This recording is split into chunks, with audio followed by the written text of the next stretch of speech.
Welcome to this series about diode lasers.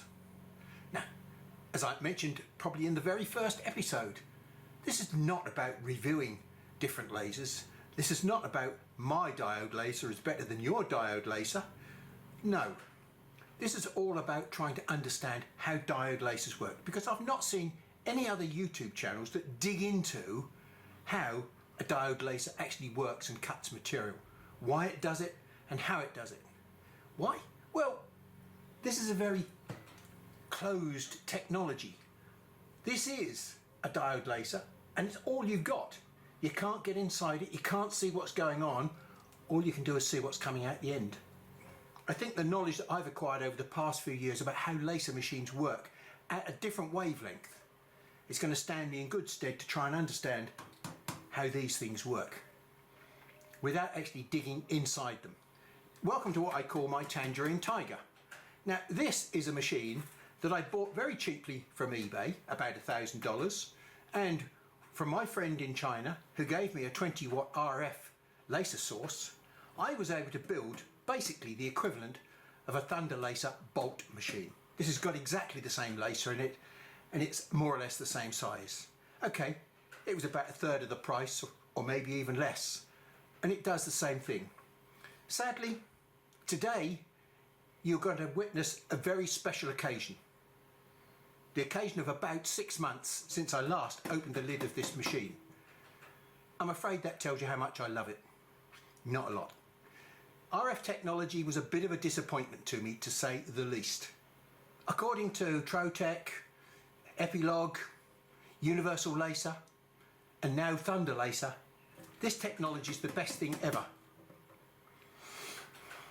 It's good for engraving, but then again, diode lasers are good for engraving, and probably if you just buy a simple head, then it's like about a 50th of the price. So for the past 6 months or more, this has been the most expensive shelf in my workshop.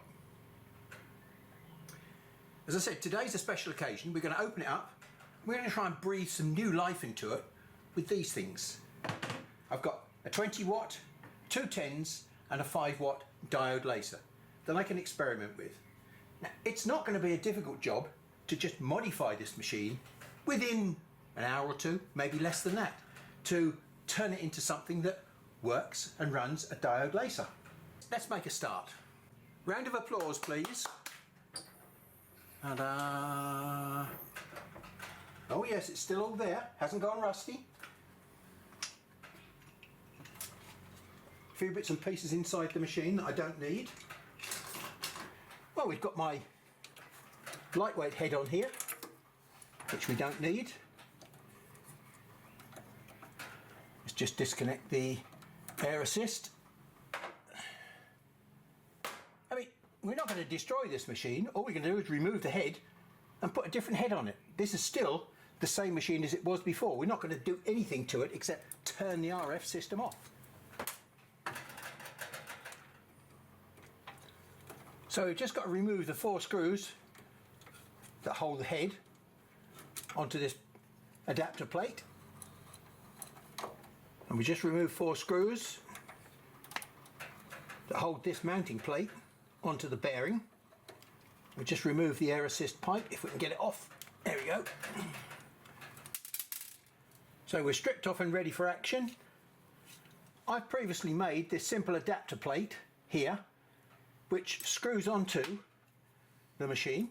So just these 4 screws to change all the other heads because they're on a common back plate. So the mechanical fix is very simple. Now I can see it's not going to get in the way of cover, and I don't think at all. Maybe at the front corner here, maybe it's a bit high. I think I could probably drop it down if I needed to, but we're not going to worry at the moment. We're interested in seeing whether it works. So this is the standard cable that comes with these heads, which I've got to retain because I've got to be able to just unplug this head and plug another one into it. Now these heads, the first 3 heads that I'm going to be testing, are 5, 10 and 10, are 12 volts and will need up to 3 amps, and the 20 watt head that I've got requires 24 volts and 4 amps, which this cable is well capable of dealing with. So the next problem is, how do we fix it on? Well, I did have an air assist cable on here. Now I don't need air assist for this particular unit, so I can remove my air assist pipe from that back plate, and I think I've got spares of these which I can doctor. Well, there we go, a hacksaw on some bits of acrylic that I already had, and hey, we've got our air assist back on there. Now I need the air assist because this is effectively my cable chain, because on this machine I've completely removed the cable chain, so because this machine can run at maybe 1500 millimeters a second, and with it whipping backwards and forwards at high speed, I didn't want any additional load on it, so it's only got this air assist pipe onto the head. So what I'm planning to do, with a bit of spiral wrap, I hope to be able to very quickly attach this cable to this pipe. And I think this cable is long enough to go back to a point where I can fix another cable to it to get power to the head. To fix my air assist pipe onto this rail at the back behind the gantry here, I've made a special clip, and lo and behold, if I slip this in behind the pipe, there's sufficient room just here to get the cables in neatly. So there we go, look, I've managed to get those 3 cables in there, and then I can push my fitting back on with the pipe underneath so that it clamps to the underneath of the gantry, and look, it all fits so neatly. Yeah, and I'm sure there's enough room to get another cable down the cable chain that runs to the back of the machine. So that will do the trick nicely.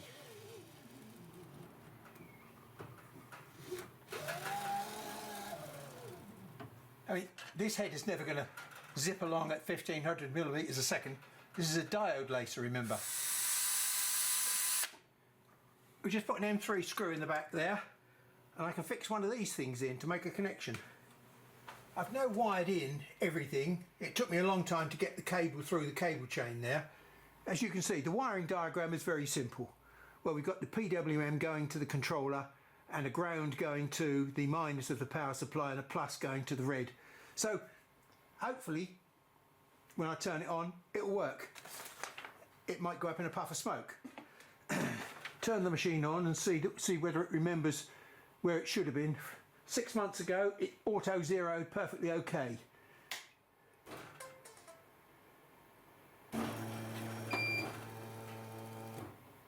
Well, that's the good news. Let's turn on the power supply and see whether the head fires up. Well, the good news is we've got some power, and I can hear we've got some fan on the head. Should I press the pulse button and see what happens? I'm almost frightened to do so. Oh, there we go. The question is, where is the focus? I'm using this black material because remember what we talked about, black? This is blue light, and black is fully absorbing blue light. Let's bring the table up as far as it will go, and I don't think it will go up too much further. So I've got my little magnetic stands. Have I marked it at all?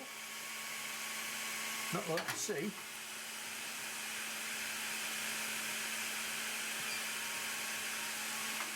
I think I've blown a hole right through it with that little pulse. So I'm going to write a little program which is a line about maybe 25 millimeters long.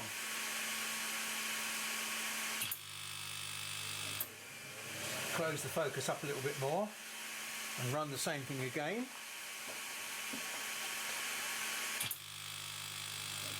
Close the focus up a little bit more. What I'm now going to do is just going to examine the thickness of those lines.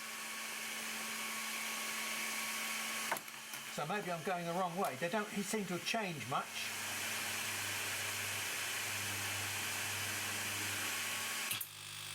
That's marginally thicker. So where I was probably the thinnest line. So let's go up again.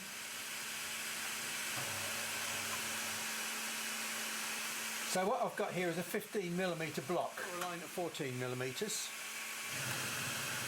Well, it's not 14 millimeters, it's 14 plus 15, which is 29.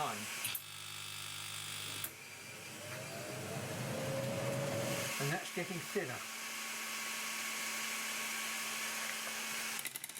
So we got to 33. So 33 might be it.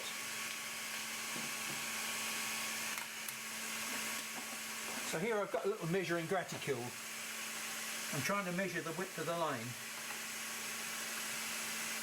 But of course black letters on a black background don't work very well. Now we're going to have to measure this under the microscope. So I've now manually set this machine to 10 millisecond pulse. And I'm doing it at 100%. Okay, now I'm going to step forward 2 millimeters, watch, 2 millimeters. And I'm going to go and set the pulse again. I know this is tedious, but it's got to be done. So this pulse is 20 milliseconds. Step forward 2 millimeters. So this pulse is 40 milliseconds. Step forward 2 millimeters. And this pulse is 80. And when we look at them under the microscope, if they're all passing through the same point, i.e. the same focal point, there should be no change in the dimension. And I should also be able to see what shape the hole is as well. And at 40 milliseconds I can't see any coming through on this side of the material. Yeah, okay, now although this looks very similar to the one that I'm testing, this one appears to have an adjustable focus on it, which I don't have. It's giving a few bits of information here. It doesn't tell me anything about the spot size or anything. It tells me what it can and can't do.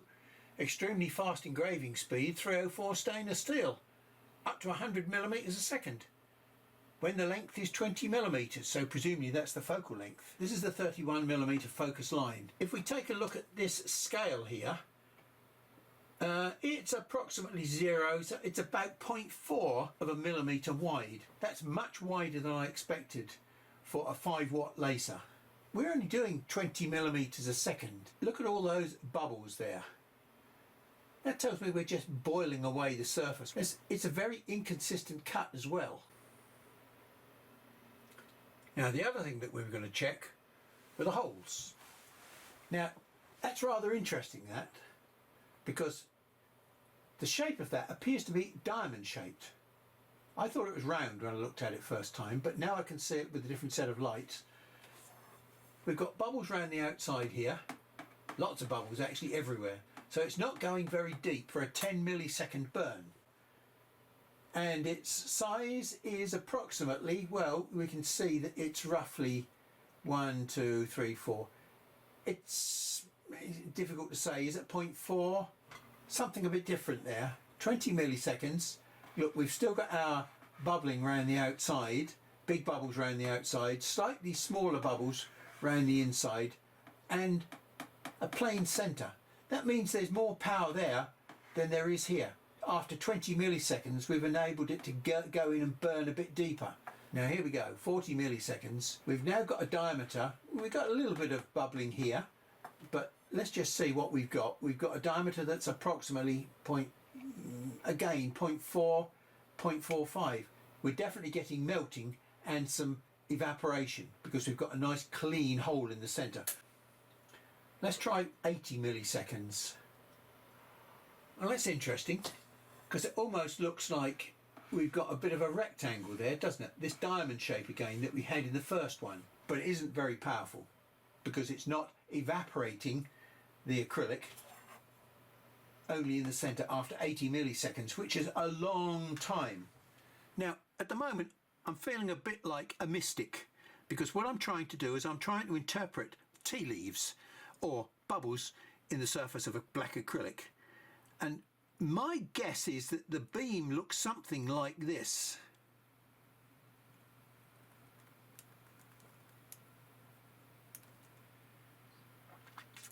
Because when we first exposed it for 10 milliseconds of time, we got a beam that shape. Very little power. It was uniform intensity, and it was probably, it just may have been a little bit curved in the middle like that, because we got a little bit of cleanliness in the middle, but a lot of bubbling around the outside here. and then we exposed it for 20 milliseconds, and the beam started to grow, and then 40 milliseconds, and then 80 milliseconds. So every time we changed the beam exposure time, we changed the beam diameter. But this focal point here was set at 31 millimeters, and 31 millimeters gave us a 0.4 wide line. We'll just keep a note of this little bit of paper here, because this is the 5-watt diode. What I've got here is some black card, which is white on the back. Well, it's white after a very thin layer on the front. I certainly don't think I'd use this 5-watt diode for doing photo engraving. It just hasn't got a thin enough dot of resolution. So I'm not impressed with this at all, to be honest. But what we'll do, we'll take my photo engraving dot test out, and we'll see how well we can get that to burn onto this paper, both the black side and the white side. Okay, so this is my photo engraving test. Each one of these pixels here, black dots, is 0.1 of a millimeter. If I can do this bottom line here, I've got 0.1 dots. If they touch each other, I've got 0.2 dots. And if these touch each other, I think I've got 0.4 dots. This is a measuring scale as well, and this helps me to determine when I've got the best focus by having a thin line of dashes along the top there. So the first attempt I'm going to make on this pattern is to try and get the best thickness I can, or the best thinness of that top line. This is a different sort of material to the acrylic, so I don't know whether the focus will be correct for this material, because change the material, change the speed, change the power, and generally the focus will change. But let's try 31, shall we? Which will be 15 plus 16. Unfortunately, you can only examine that under an eyeglass, because it's such a small pattern. And I have to say, I'm remarkably, and I mean remarkably, impressed. I've managed to produce 0.1 dots at the first attempt. Can I show that to you?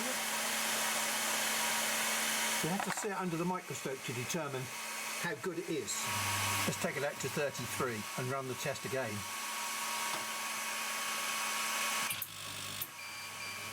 This is a remarkably good material for checking the focus. 30, 29.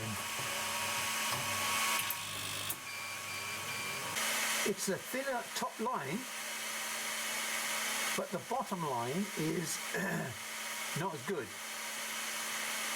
But that's probably because I haven't set this up properly. I can do something with this machine that I don't think you can do with your diode laser. You cannot fiddle with the PWM frequency. I think you've got a fixed 5, 10 or 20 PWM frequency. I don't know what it is, but from what I understand from Lightburn and from other people, you don't have the facility with your software, even the Lightburn software, to change the frequency. Now, as I mentioned, the pixels on that pattern are 0.1. So in 1 millimeter equals 10 pixels. And at the moment, oh my goodness me.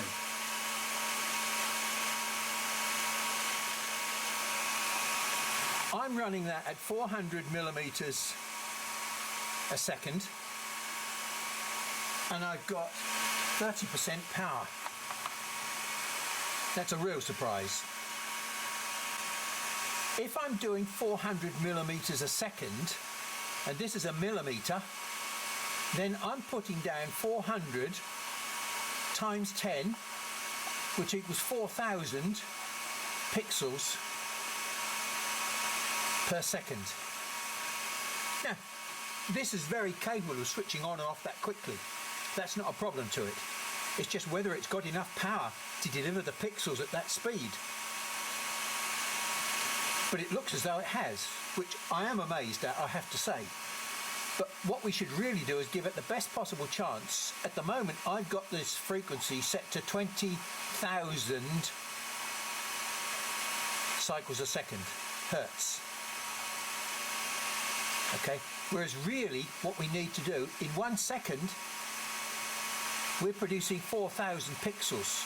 So what we really need is one on, to produce dots at the rate of 4,000 a second. In other words, 4 kilohertz, not 20.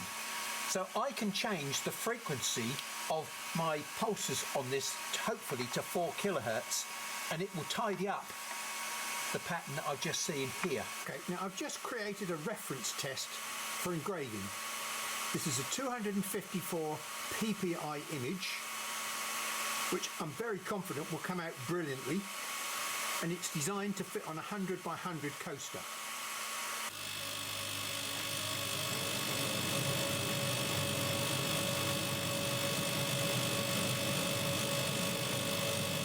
Now this has got no protection on it at all, so I'm protecting my eyes with my hand so I don't see the bright light. It's not dangerous laser light, it's just very, very bright light, like looking at the sun. So I'm actually watching the progress of this on the camera monitor.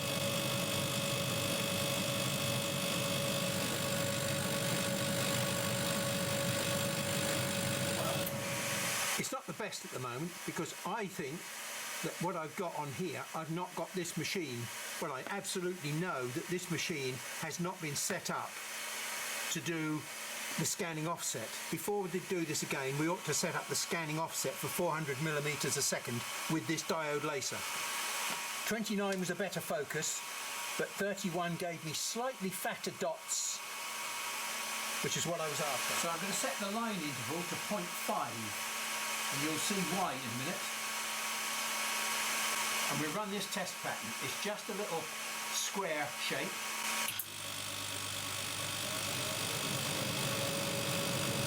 Yeah, well, the scanning offset is abysmal because I've got several machines in this workshop and they've all got different scanning offsets. I'm going to set this one to 410 millimeters a second because the scanning offset applies to a specific speed. If I set it to 411, it won't take any notice. So we're going to run this at 410 and I'm going to set the scanning offset to 410.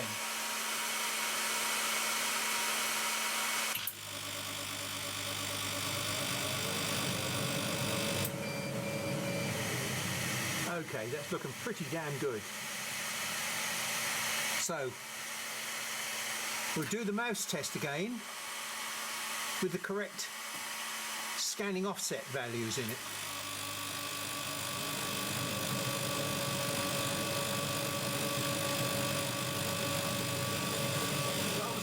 With the cover open, but I'm not looking at the light. I've got my head turned away. I mean, the light's not dangerous because, like, I put my hand in the way. It's having no effect on my hand. Blue light is not the sort of thing that's going to cause my hand to have sunburn. But on the other hand, there may well be some nasty spikes of UV, B and C coming out of that bright light, which is a bit like a welding arc. And if I hold my hand here too long, I will get sunburn on the back of my hand.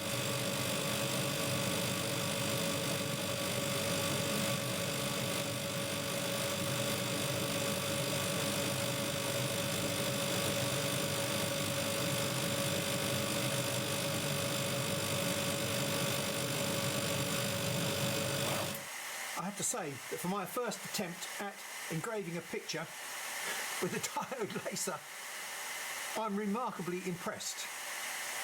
It seems as though it's going to be absolutely shit at cutting, but it may be great at engraving detailed pictures like that. So that's going to become, if you like, the standard test piece that we use when we test all of these devices. In fact, I think I shall use this little standard test pattern that I've got on here as a means of determining whether or not we've got a laser that's suitable for engraving or not. So if we just compare that one there, if you look at the fuzziness of the light in his eye, and then you compare that to this one, it's absolutely crisp. That's the difference that the scanning offset makes. We'll just try exactly the same thing on this piece of white poplar plywood. Now, I don't think it's going to mark it at all because A, it's almost white, and if you remember, white is a very good reflector of light. Plus the fact that wood is a very poor absorber of 450 nanometer light.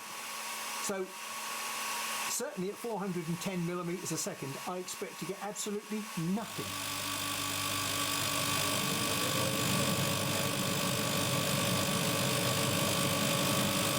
What did I get? What I expected. Nothing. If I run it very slowly, I've got to run my dot test again because it doesn't work unless you run at the correct speed and the correct focus and the correct power to get the right size dots. But the problem is the dots are going to take so long to burn because the first thing we've got to do is scorch the surface of the material until it starts to turn brown, and then as soon as it starts to turn brown it will start sucking in the power more. But as you can see, if I run it at 400 millimeters a second, it does nothing. Let's just change it down to 100 millimeters a second, shall we?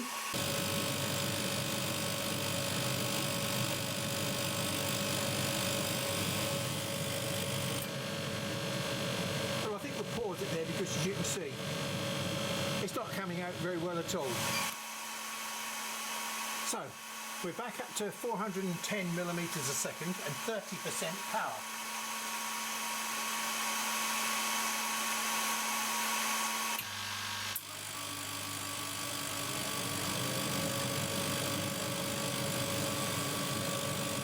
Just stop, pause it and see what we've done.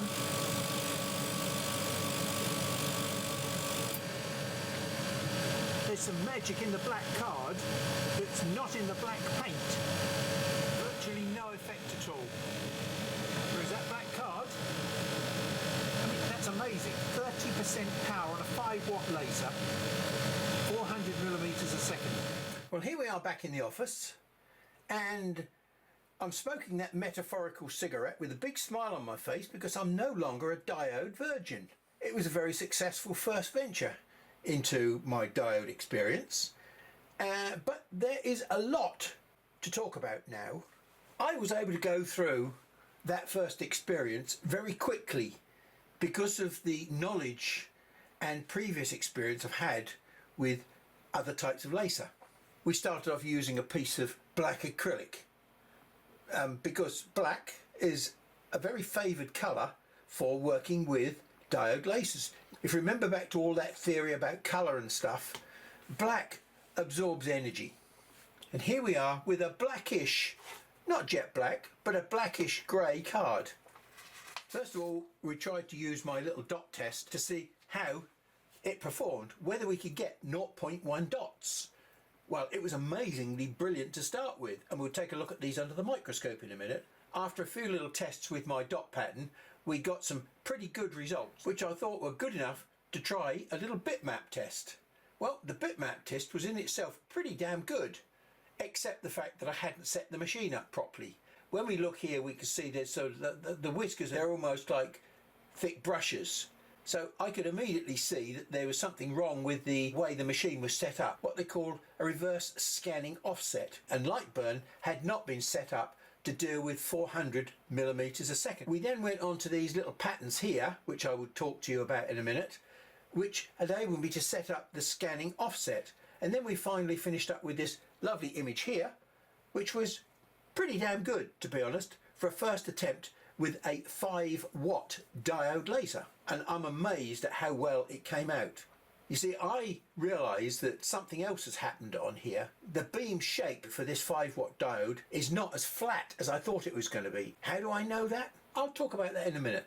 But let's go back and step through these things one at a time. First of all, the material. You'll remember that little diagram there, how you need to know a lot about a little. Materials in particular, which is what I call chemistry, is one of the subjects you need to understand to make sense of what you're doing with your light. This black material here It's a rather interesting material. It's a card with, I can see, a black layer on the top and white card underneath. So I think what's happened is here, we've fired our laser energy at this card, and the dye that's in the card has shaken itself to death and evaporated. And what we're left with is the white card material that's underneath. When I tried to do exactly the same test as that on the back side of this card, the result was nil. Well, the first question is, what's wood made of? Well, as it says here, as I said, you've only got to go and look this stuff up. Wood is made of three major components: cellulose, hemicellulose and lignin.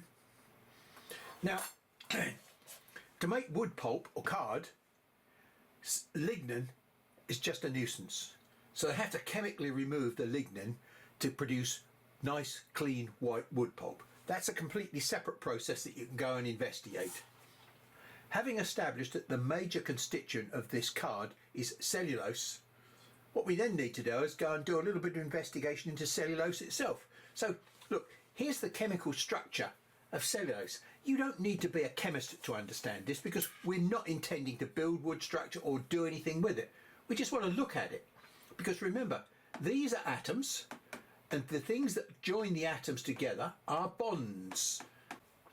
Those bonds can be shaken to breaking point if you can put enough energy into the actual structure itself. The problem is, you need to find the right frequency to send vibrations into the structure to destroy some or all of the bonds. So how do we find out that information? So all we've got to do is look up the light absorbance spectrum for cellulose. And there we go. Cellulose, black line. There's the blue 450 nanometers. How much absorbance at 450 nanometers? Well, it looks almost nothing. What that means is 450 nanometers is going to have no effect on cellulose. We're not able to really do any damage with the 450 nanometer light wave on white card, white paper, cellulose of any sort. And also find out what happens to lignin. Remember, lignin is another component of wood, which we might want to engrave.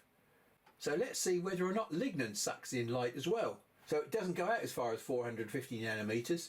It stops off short of that. So the answer is probably nothing. You can't shake it to death.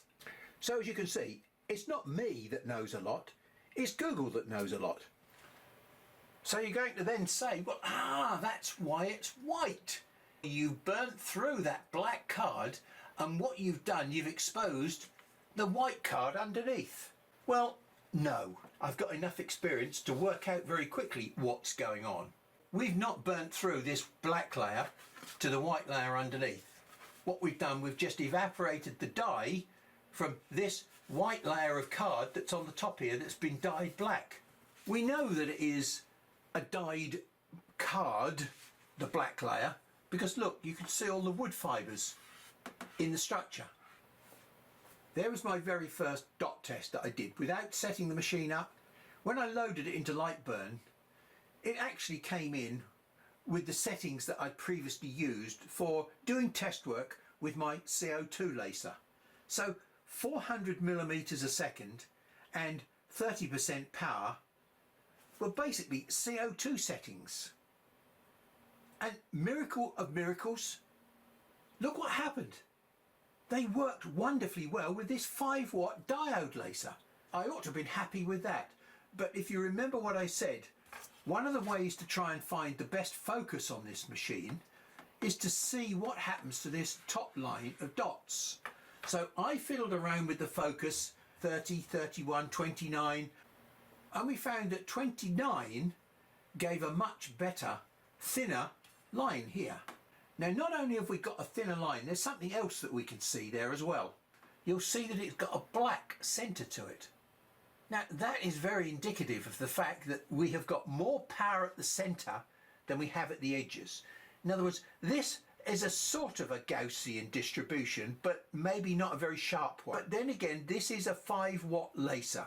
This is only a single laser diode which is pointing straight down at the work. This has not been probably very collimated. I wouldn't understand this stuff unless I'd done my work with the CO2 laser. What we've got thin lines now, and look, we've got thin lines here. We've got thin lines which are not dots anymore. So it would make sense to probably go back. Although it wasn't the best focus, look, we got some nice dots. So you'll remember me saying that I wanted to go and fiddle with the frequency because the frequency was not very good. Well, look, here you can see what I mean. If we look along that line, you'll see that, look, it goes from dots to smears to dots and back to smeared joined dots up again. There's something wrong with the pulsing. At this point, I'm going to have to stop and explain something else to you about your machine. Let's just drop into Lightburn for a minute. And what we'll find up here, we've got a speed, 400 millimeters a second. And then we've got power, 30%. Now, I don't know whether you realise this, but you have no control of the power of your diode laser. Whether it's 70 watt or 5 watt makes no difference. You can't control the power of the laser. You think you are, but you're not. Why do things appear to be darker and lighter when I change the power? Somewhere in your controller there is an electronic clock, let's call it that, which is running a signal, a 5 volt signal, which switches from 0 to 5 volts, back to 0, 5 volts. It's a square wave, like that. And the frequency at which this runs depends on what you can do with your machine. I believe that with the diode machines that you've got, this frequency is fixed, and it may well be fixed at 20 or 10 kilohertz, and you don't have any choice. You can't change it. Fortunately, on my machine, I can play with this frequency, little section here, from low to high, back to low again. That is one cycle, 1 hertz. That cycle is broken down into 50% off and 50% on. But really what we're doing 100% damage for 50% of a cycle. Because you can't have a diode 50% on, because it don't work that way. So what you have your diode switched on 100% for 50% of the cycle. So your diode is continuously switching on and off, on and off, on and off. But what you are changing when you change the power, you're changing the ratio of on time to off time. So here, for example, we've got that same cycle time, we've got that same square wave, but in this particular instance, we're 1% on and 99% off. 1% on, 99% off. And now we've got the opposite here. We're on for 99% of the time and off for 1% of the time. Now, when you're doing cutting, you need the beam on continuously. You want full power all the time. So when you're engraving, you might want to choose a different percentage power, which means you're not got the beam switched on all the time. 50% on, 50% off, 50% damage. Okay, now you'll remember back to the Gaussian distribution ideas that we talked about for the CO2 laser. Well, I'm afraid they're going to come up again. So I've got a 100 watt tube, and this little area here, the Gaussian shape here, represents 10 watts because I've got 10% power. Now if I go to 100% power, I've got 100 watts, and I generate this shape here because this has got 100 watts of power area under this shape. And as I change the power for the same width of beam, I get this distortion of the Gaussian distribution, and it becomes very, very sharp. That means the CO2 machine is a very complex machine. You get all sorts of different intensity distributions in the beam depending on the power that you're using. With a diode laser, and I have to say that probably this 5 watt diode laser is more this sort of shape than this sort of shape. It's a very blunt instrument, but on the other hand, it's got some central intensity. It's not this flat curve that I anticipated that we might have. I suspect that our 5 watt laser looks something like this. When you change the power, it doesn't change its shape. As in this case, what it does, it retains this shape all the time. You can only ever turn it on 100% and turn it off. So there's only two conditions, two beam shapes for a diode laser, that or a flat line, nothing. So the only thing that you can do with a diode laser is switch that power on for a certain percentage of the time. Now, there are definite advantages to having a pulsed power. You get heat, then you get a rest period. Heat, then a rest period. Let's examine that little test pattern that I used in the workshop more closely, because there's a lot of important features on this pattern which will serve you well for the future.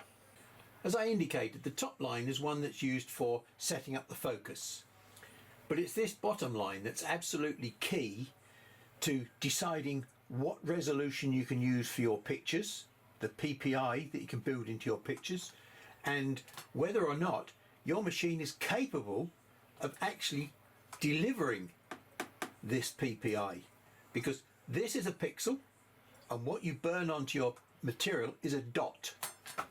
That's a very, very important difference between these two things. So let's examine some of the details that are built into this pattern. Now, as I just mentioned, the pixels in this pattern are 0.1 by 0.1.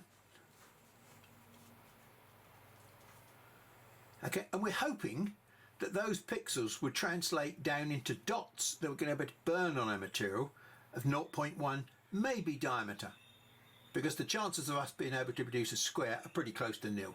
So when light burn starts operating, the first thing it does, it comes across a black pixel and it says, a black pixel, I need to turn the power on and burn. So at that moment there, it turns on the beam, and of course what it's going to do is going to burn a 0.1mm dot. So there we go, it burns a 0.1mm dot, and it then carries on across the pixel until it gets to the other side where it says okay, turn off now. But by the time it gets a signal to turn off, what we've got is another 0.1mm dot. So we've got basically a sausage shape dot, which is probably 0.2 of a millimeter wide, not 0.1 of a millimeter wide. That's fine for things like this, where you can afford to have a little bit on the end of these and it not give a serious problem. But unfortunately, when we get to this bottom line where we've got 0.1 dots and 0.1 spaces, what we're going to do, we're going to finish up doing this. We're going to finish up with a dot on that side, a half a dot on that side, half a dot on this side, half a dot on this side, and as we carry on like this, you can see what we've done. We've basically created a solid line, almost, rather than individual pixels, even though we've told the machine to switch on and off at the right time.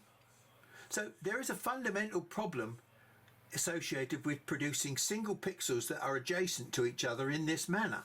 And we'll talk a little bit more about that in a minute. But let's go back to Lightburn screen. When you load this program into Lightburn, it will come in like this. When you want to output it to your work, you will choose to have various parameters set, like the speed and the power. But one of the things that you must make sure you do is use this function here called pass-through, because pass-through will ignore any graphics functions that you've selected down here. It will just take this pattern and send it straight out to your machine. We'll take a look at the preview screen, and there we go. Look, the preview screen shows all these dots across the bottom here and all the lovely dots across the middle, single dots, remember. Okay, so this is going to produce the pattern that we expect it to produce because we've used pass-through. Now, the guy that wrote this program thought about the sausage-shaped pixels with half a dot hanging out the side of this pixel and half a dot hanging out the side of that pixel.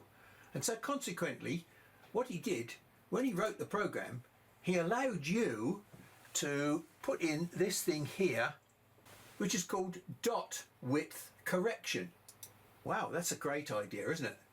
So the only way that we can get rid of this problem is if we remove half a dot from there and half a dot from there, which basically means we're going to correct the dot by 0.1. But hang on, if we correct the dot by 0.1, what have we got left? 0. So let's just try that. So we're here, we've enabled dot width correction, and we've put a correction of 0.1 in there. And let's just say OK. And let's take a look at what the output now is going to our piece of material. So we have no dots along the middle line and no dots along the bottom line. Oh, that's pretty obvious really, because we've just deleted the dots because they're one dot wide. Be careful how you use dot width correction, especially if you're doing super quality photo engraving. But we'll come on to the details of photo engraving later on in the series when we've covered all the diode laser heads. Now the problem with your diode laser is you might not be able to make the dots the correct size, because there is only one way to make the dots absolutely perfect. And let me explain. The resolution of this image is 254 pixels per inch. There they are, 0.1 square pixels.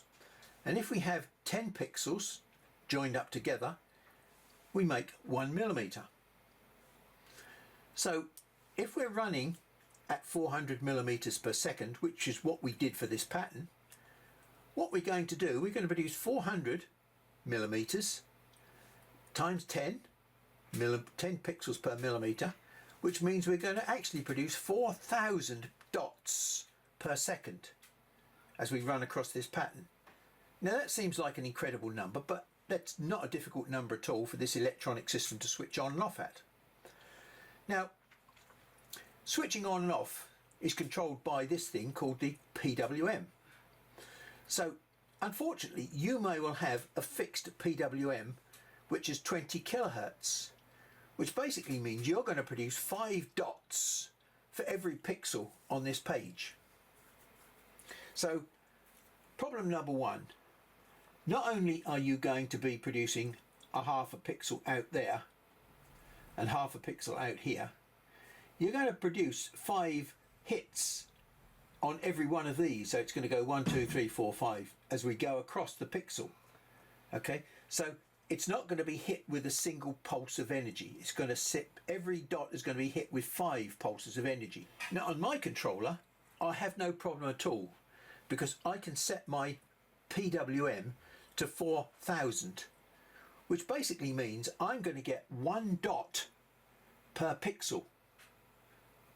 And because I'm going to get 1 dot per pixel, even if the dot happens to be here, like that, half on and half off the first pixel, I'm only going to get the same thing on the next pixel and the next pixel and the next pixel. So I'm not actually going to change the relationship between pixels and spaces. Every pixel is going to be 1 pixel apart from the next, and I'm going to get a space of 1 pixel between them. So if you can have 1 dot per pixel, then you can reproduce this pattern perfectly.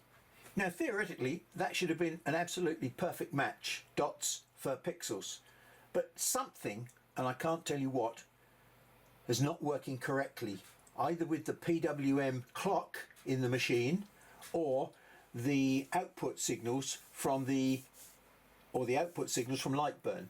Because what was happening was this: we were getting some sort of slurring in places, and then we get clear dots, and then we get slurring, and then we get clear dots. This is a process, a thing called aliasing, where 2 frequencies are not perfectly matched. They come together and they go apart, and they come together and they go apart.